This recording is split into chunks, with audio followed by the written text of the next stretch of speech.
Plan du jour, bonjour, comment allez-vous? Alors, directement sur le Bitcoin face au dollar.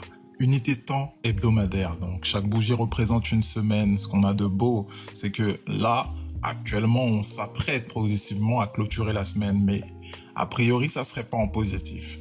Bon, on le voit que là, on est en train de dessiner un doji, là, au niveau de cette bougie hebdomadaire, donc c'est la semaine du 15 mars, et le doji, c'est pas forcément bon signe, hein, soyons francs. Le doji, ça signale tout simplement une indécision du cours. Hein. Là, c'est le langage chartiste. Hein. Pour information, c'est tout simplement l'interprétation que ce chandelier nous donne. Ceci dit, on l'a déjà vu hein, dans les analyses précédentes, les indicateurs, eux, sont full bullish. Donc, le prix nous donne une information, les indicateurs en donnent aussi. Allons voir plus précisément ce que nous dit le prix en unité de temps journalière. Actuellement, ce qu'on voit d'assez intéressant, c'est que la journée d'hier, hein, même si la semaine, elle, pour l'instant est négative, la journée d'hier, elle a été positive. Mais positive en faisant, et encore une fois, un chandelier d'indécision. Donc on le sent actuellement, on va le voir même hein, de manière plus précise dans les unités de temps inférieures que le prix actuellement est forcément dans une hésitation. Donc là, actuellement, vous le voyez, on a clôturé de manière positive, mais si on met les Fibonacci, ils peuvent nous dire davantage d'informations. Donc là, actuellement, vous voyez qu'on est sur notre niveau de base des Fibonacci, qui correspond également au niveau des 58 300 qu'on va voir par la suite. Et oui, effectivement, on oscille hein, depuis quelques jours au niveau de ce prix-là, qui est donc très important.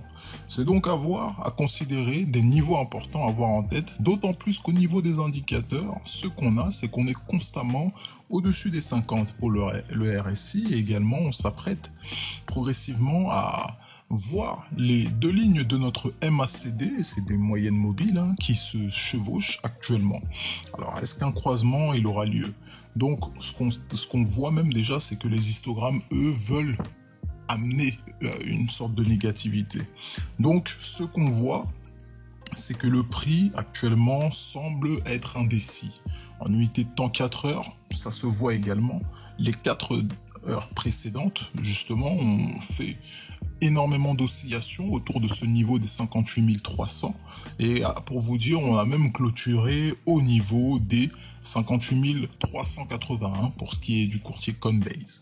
Donc là actuellement on le voit, c'est des figures même qui se dessinent, hein. Si on le voit ici, on peut voir ça comme un triangle, comme bon un losange, vous pouvez effectivement voir un bon nombre de structures se dessiner là actuellement sur le prix, sauf que ce qu'il y a de bon à considérer, c'est que le prix en lui-même, il donne des informations, mais les indicateurs aussi peuvent en donner. Regardez, au niveau d'Ishimoku, là, ce qu'on a de beau, c'est que on rebondit sur le nuage. On a passé toute la journée d'hier au sein du nuage.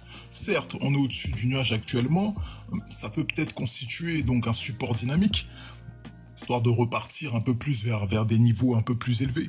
Donc là, c'est tout le jeu d'aujourd'hui. Est-ce que le week-end, sachant que c'est rare hein, qu'il y ait des mouvements le week-end, est-ce qu'on va profiter de ce week-end comme le week-end précédent pour essayer de faire des plus hauts?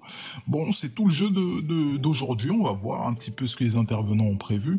Ceci dit, sachez qu'en unité de temps horaire également, on est au-dessus de ce nuage. Hein, bien que, comme vous le voyez, on a une oscillation très fréquente au niveau des 58 300, qui sont un niveau fort. Et actuellement, vous pouvez voir, je pense que c'est assez visible, c'est évident, le nombre de mèches qu'il y a actuellement qui témoigne vraiment d'une indécision totale du marché. Une indécision totale quant à la hausse ou à la baisse. Et ça se traduit aussi par des intervenants qui savent pas trop quoi faire de leur position. Hein. Pour ceux qui passent un grand nombre de temps à regarder leur portefeuille, ce qui n'est pas bon d'ailleurs en tant que bon trader, bon investisseur, le mieux, ça serait tout simplement d'attendre, de placer ses ordres, de sortie, hein, davantage même de protection pour ceux qui sont déjà en position et d'également aviser, prendre des décisions mûrement réfléchies. Regardez même au niveau de l'Ethereum, on a globalement les mêmes comportements qui s'effectuent. Ceci dit, le fait qu'on a eu du mal effectivement à osciller au niveau des 1800 hein, pour l'Ethereum a fait qu'actuellement on se situe au-dessus de ces 1800. Donc c'est également bon signe. On est au-dessus des 1800 pour l'Ethereum, ce qui nous permet d'être assez confiant quant à la reprise de la hausse sur Ethereum, bien que actuellement ce soit beaucoup trop timide comparé à ce qu'on pourrait attendre. Allons en unité de temps 4 heures. Elle nous montre également que effectivement ce range qu'on a dessiné hier est toujours d'actualité. Pour vous dire, actuellement hier, on a passé la nuit à aller chercher le bas du range pour ensuite là actuellement venir chercher le haut du range. Et là c'est ce qui se passe. Donc on a clairement donc une latéralisation du prix qui s'effectue, qui va donc de 1830 à 1730 quasiment. Donc on a effectivement cette latéralisation. Bon, ça serait bien qu'elle casse, que ce soit par le haut ou par le bas. Elle est vouée à se casser. Mais là, actuellement, les intervenants se font désirer. Actuellement, on sent qu'il y a quelque chose qui se prépare.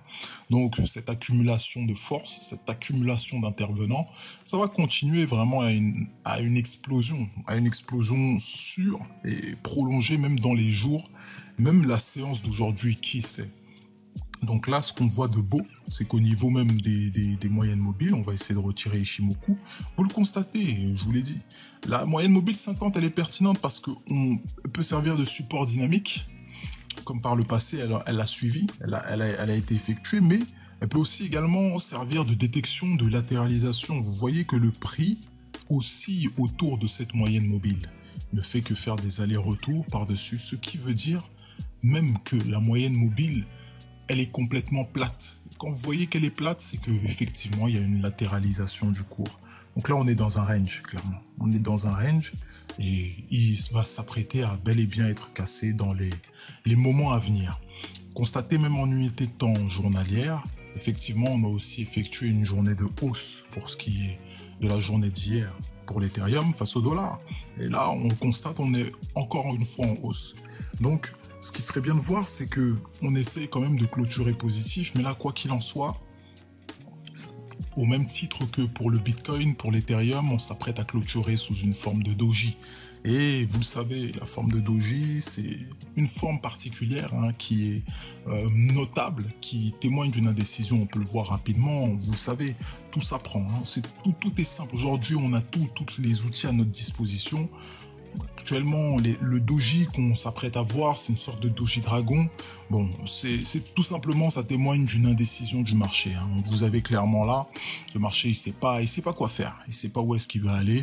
Bon, là actuellement, le plus important, c'est d'avoir les niveaux en tête, d'accord? On a les niveaux en tête, on sait quoi faire. Et le plus important, c'est de gérer son portefeuille de manière optimale. Effectivement, c'est tout ce qu'on vous souhaite.